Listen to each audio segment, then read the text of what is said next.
pemirsa Metro TV Lampung, selama 30 menit ke depan saya Herdiani Oktavia akan menemani Anda untuk mengupas tajuk dan juga berita apa saja yang sedang publish dan hits di 4 platform media Lampung Post Group kali ini.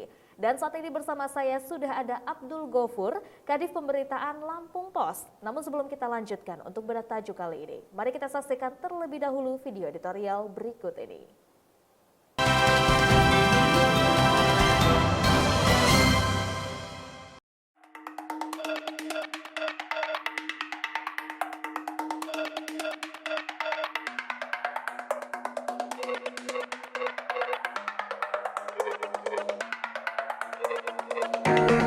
Sinergi di tengah pagebluk. Pandemi COVID-19 masih menjadi persoalan serius masyarakat dunia. Virus asal Tiongkok ini telah menginfeksi lebih dari 200 juta orang. Di tanah air, 3,6 juta orang lebih terpapar virus ini. Disiplin protokol kesehatan dan vaksinasi diyakini menjadi kunci sukses agar kita lekas lepas dari pagebluk ini. Celakanya, situasi menjadi tidak mudah karena pandemi COVID-19 diwarnai maraknya berita bohong.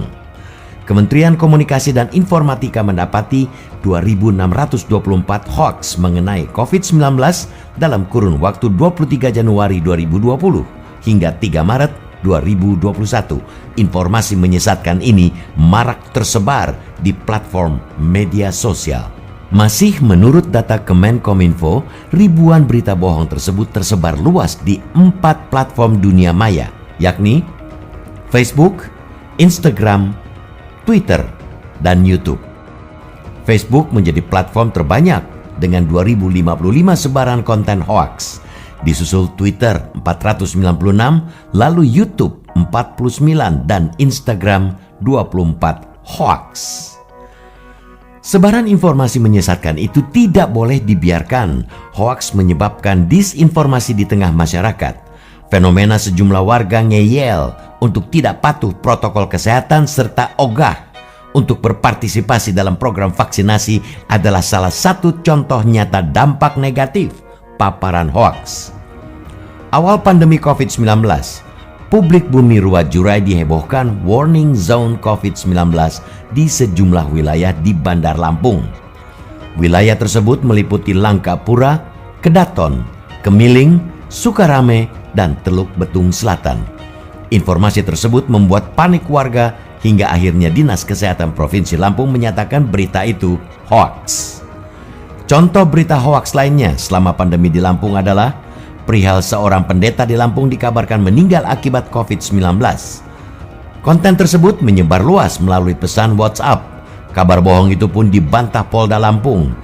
Pelaku penyebar hoaks itu pun ditangkap dan harus berhadapan dengan hukum. Karena itu, jangan menyepelekan hoaks, sebab pengaruh buruk dari berita hoaks dapat berdampak amat dahsyat.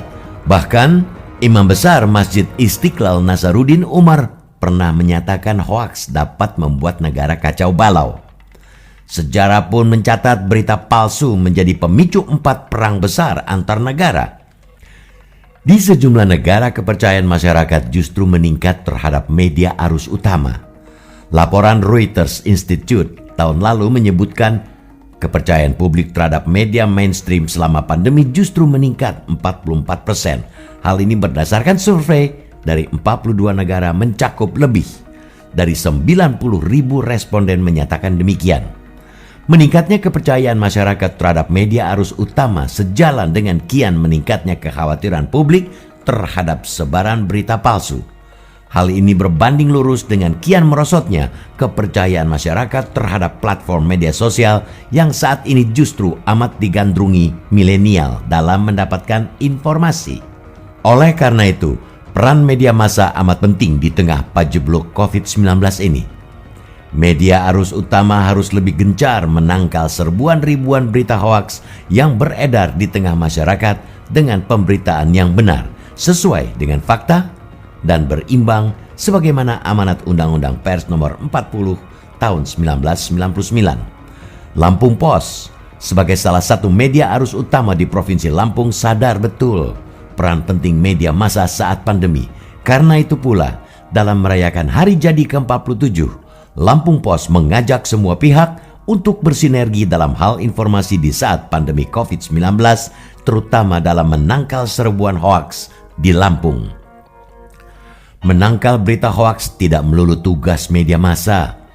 Perlu turun tangan banyak pihak guna mengatasi persoalan ini.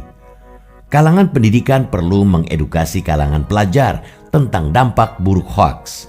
Aparat penegak hukum perlu bertindak tegas kepada mereka yang terbukti secara sadar memproduksi dan menyebarluaskan hoaks. Literasi media digital juga harus gencar dilakukan, terutama bagi kalangan remaja.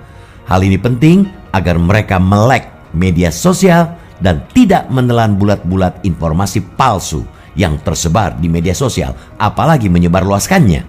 Jangan sampai generasi muda kita terjerat kasus hukum lantaran berita hoaks.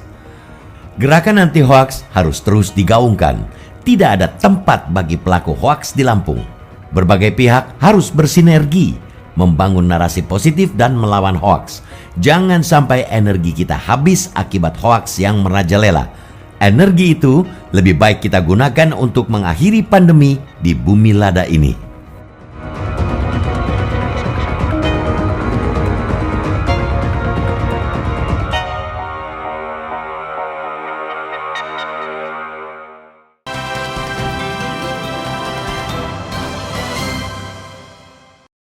Oke Bang Ago, apa yang menjadi sorotan dalam tajuk Lampung Pos kali ini? Ya, Lampung Pos kali ini mengangkat tajuk soal sinergi ya, di tengah pagebluk atau sinergi di tengah pandemi COVID-19. Khususnya sinergi dalam hal penyajian informasi ya. Oke. Informasi seperti apa? Informasi yang tentu saja edukatif, informatif, bahkan bisa inspiratif ya, pada masyarakat. Nah, tentunya menghadapi pandemi COVID-19 ini kan banyak masyarakat mengalami ketakutan karena ini adalah hal baru ya Bang ya.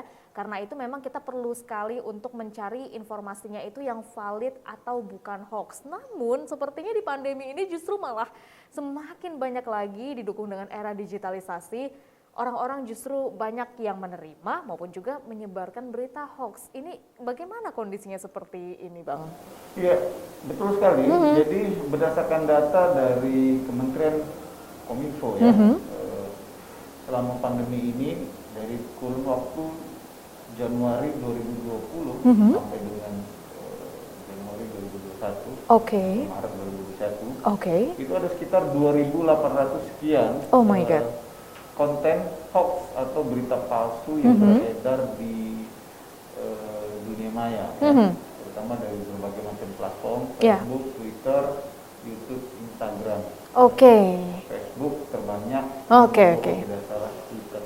Dan ini yang menyulitkan keadaan. Kenapa? Jadi Arin bilang masyarakat ketika berhadapan dengan pandemi itu memang ada ketakutan, ya. Was-was, ya. Iya dong. Mereka butuh informasi yang seharusnya benar. Betul. Untuk mengatasi ketakutan, was-was, atau bagaimana sih cara menghadapi pandemi, bagaimana sih cara isoman di rumah, bagaimana sih keamanan dari vaksinasi. Nah, masyarakat sebenarnya butuh informasi-informasi yang seperti itu. Betul. Tapi celakanya ada informasi-informasi palsu yang justru ketika pandemi itu juga sama viralnya seperti virus. Virus itu sendiri ya. Pastinya iya sedang naik daun sekali saat ini. Sebarannya cukup tinggi. Nah, inilah yang menjadi tekanan di dalam tajuk kita Lampung Pos edisi ulang tahun kali ini. Baik, tentunya diperankan juga dengan adanya media massa yang sangat memiliki peran penting untuk mengatasi hal-hal berbau hoax kali ini. Nanti kita akan lanjutkan lagi ya Bang Ago. Dan untuk Anda pemirsa Metro TV Lampung, tetaplah bersama kami dalam Bedah Tajuk Lampung Pos.